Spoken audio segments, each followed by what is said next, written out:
Hey everyone, it is Saturday, I believe the 20th of September. This will be a quick vlog. Today's going to be a family day, so I'm not going to do any active prospecting. I do some prospecting on the weekends, but that's typically with for sale by owners because they're always looking to sell their property, so they're more likely to pick up the phone. I have family visiting the state, not me, unfortunately.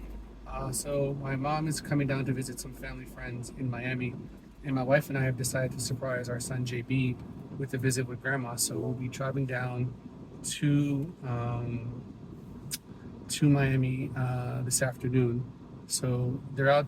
They just left to go to their skating practice. I just walked Dallas and Phoenix, and now I'm driving them to the dog center.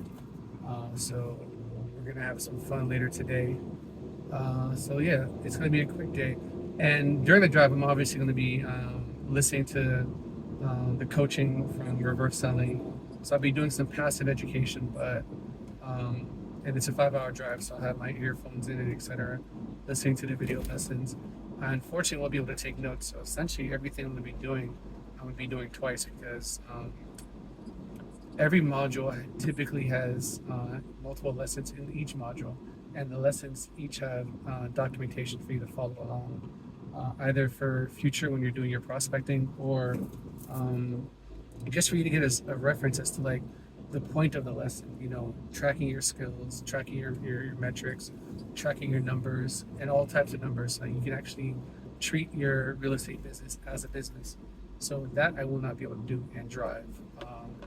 And since it was my idea to go to Miami, and our rules in our family, whoever is the idea person is the one who ends up being the driver. So that'll be me, unfortunately, down and unfortunately probably driving back up on Sunday. But the benefit is, you know, JB hasn't been has wanted to see Grandma for months. He didn't expect to see her until November when we were on a cruise. So this impromptu visit for my mom is going to be a really wonderful surprise for him. And he's been a good kid these last couple of weeks. He's been doing everything we've asked him to do. Still the normal 9-year-old headaches, but in general, he's been on his best behavior. Partly because he wants a Nintendo Switch 2. He wants to upgrade from his Switch. Uh, but he's been, you know, phenomenal kid watching with his behavior. Still, you know, like I said, still 9-year-old issues, still gripes like that. Sorry about the sun and the shade.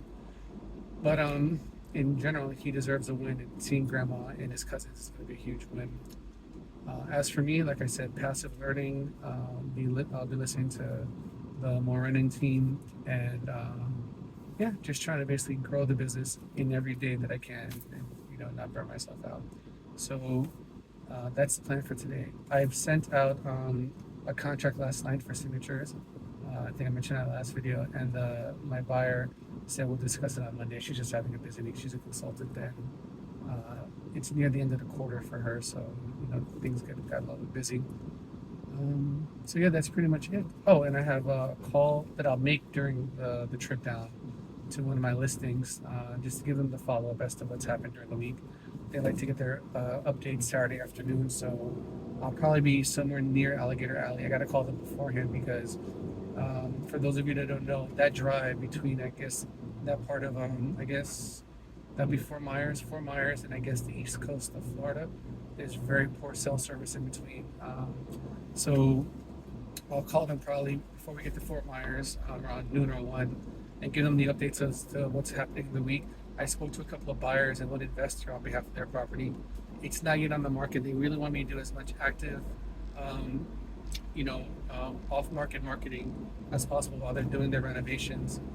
Um, and yeah, because the plan has changed. Like, they really initially wanted to see if I can find an investor, see if I can find someone that wants to be a landlord, and now their goals are, you know what, we've made our decision. We're moving out of the country. We're going to put the house on the market after we move, not before. So they want me to have unfettered access to the property. They want anyone and everyone who wants to see the property to be able to go in it. So we're going to put a lockbox, etc. They want people in and out of that property. They want as much exposure. Unfortunately for me, they want it in the first week of December. So they initially were thinking the second or third week of November, but I'll be on a cruise, as I just mentioned, so I know I will not be able to service that, and I don't have any strong enough contacts in that area of Hillsborough County, where I can expect someone to be there, doing me a favor while I'm on a cruise, not able to communicate. So I told them it's best that we do it the first Thursday, December, because then I can be there, within 40 minutes notice. So yeah, so that's the plan today. I'm just gonna let them know about the feedback I've gotten from the potential buyers on their property, which hasn't been much. And then I want to see if I can schedule a visit to see what stage in the repairs that they're in, because the client, the husband, is a general contractor, so he wants to do everything on his own, save on costs. But whenever I have a contractor as a client, the tendency has been for them to overbuild, overdo, or take on too many projects at the same time, because they see themselves as a contractor, the foreman, and the worker. And it's always a headache because they don't want to hire someone they think they can do the job best, and maybe they can, but as a result, it's kind of like a doctor doing their own surgery. It always ends up being way too many things happening, and then the timelines get pushed.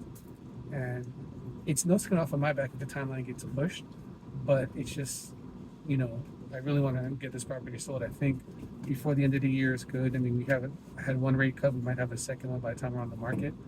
That may or may not spur buyer interest because, buyers are waiting and looking for deals.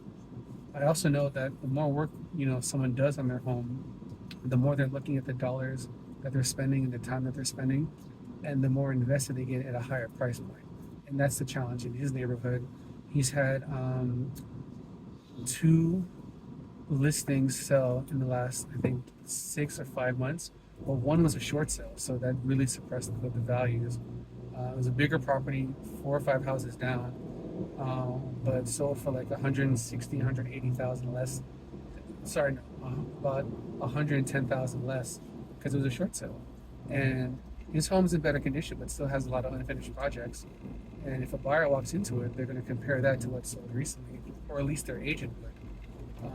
And everything on the market is currently, the two other properties on the market are priced much higher, but they've also been sitting for much longer. And they also have a lot less to do. If you walk in there, they're far more move-in ready than his property. So he's sandwiched between a short sale, which really lowered the listing prices, and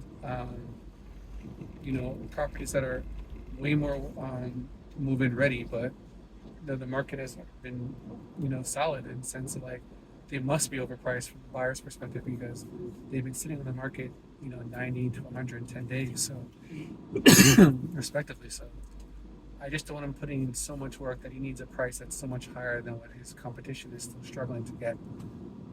But that's a conversation we'll have today in about 4 or 5 hours.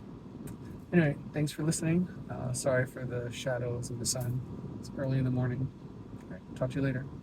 It's Christian Woosh, licensed realtor with Real Broker. Talk to you guys later. Have a good weekend.